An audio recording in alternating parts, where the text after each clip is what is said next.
Okay, folks, welcome back. This is video number 7 in a continuing series of 20 videos in the Inner Circle Trader Optimal Trade Entry Pattern Recognition series. Alright, today's example is the British pound versus the US dollar.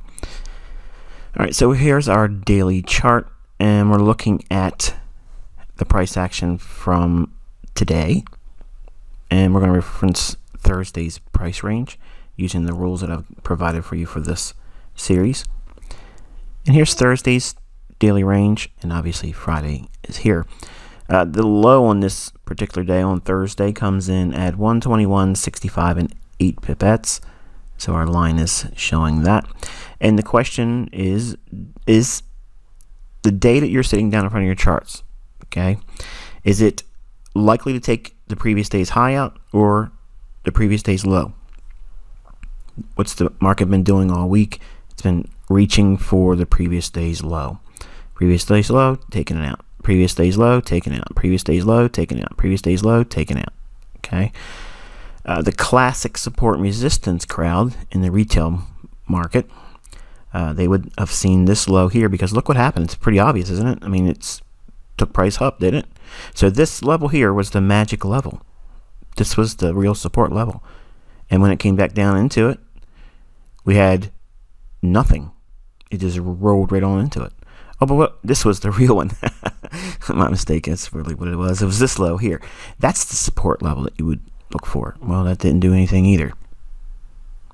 You see where I'm going with this, right?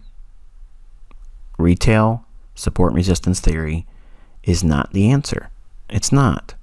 Now, some of you that are watching this video, you're probably not privy to my Twitter feed. Today, I prompted everyone this morning during the New York session to look at the British pound. And everyone that's been going through this series and or has been trained by me knows exactly what the lower time frame was indicating at the time. So I don't operate as a signal provider. I don't say here, buy here, put a stop here, and take the profits here because I'm not licensed to do so. But I am capable of drawing your attention to a specific market at a specific time, and I point, you shoot. What does that mean? Well, it gives you the opportunity to practice real time and study the things that I teach. And what am I specifically talking about in this video? It's the things that I taught in the first video of the series, the pilot episode of the Optimal Trade Entry Pattern Recognition series. That video lays the groundwork for this entire discussion on cable. So here's the 5-minute chart of the British pound, and take a look at the price action here. And if you have not looked for this yet, I'm going to ask you to pause your video. That way you can have an opportunity to study it and see what you see before I add the lipstick. Okay, so we're going to add some annotations. So here's that previous day's low, Thursday's daily low, coming in at 121.65 and 8 pipettes. And here's our New York session. So that's the time when these formations occur. Now, obviously, you can see ahead of New York is the New York session. We're delineated that at 8:30. That's what this is here to, again, 11 o'clock. Nothing is changing. This is static. All right, so you can see our swing high, the swing low, and the retracement back up inside the New York session. 62% retracement level. Trades to it here.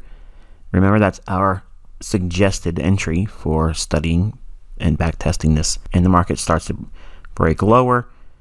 And there's multiple optimal trade entries in here. There's a swing from this high down to this low to this one. You can do your own projections on that as well. And this one here, 1, 2, 3. And again, it's inside the New York session time of day that this outline works well in.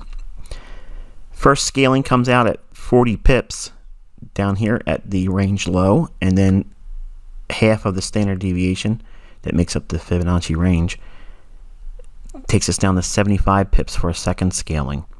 And it's drifted a little bit lower just at the time of this recording, but this is sufficient enough. I look personally for 50 to 75 pips a week.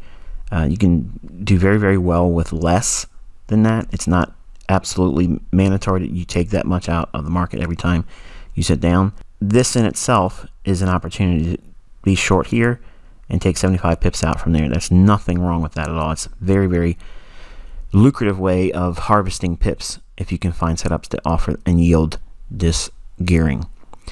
So hopefully you found this insightful. I will continue next week on Monday when we get to our next example. Until then, I wish you good luck and good trading.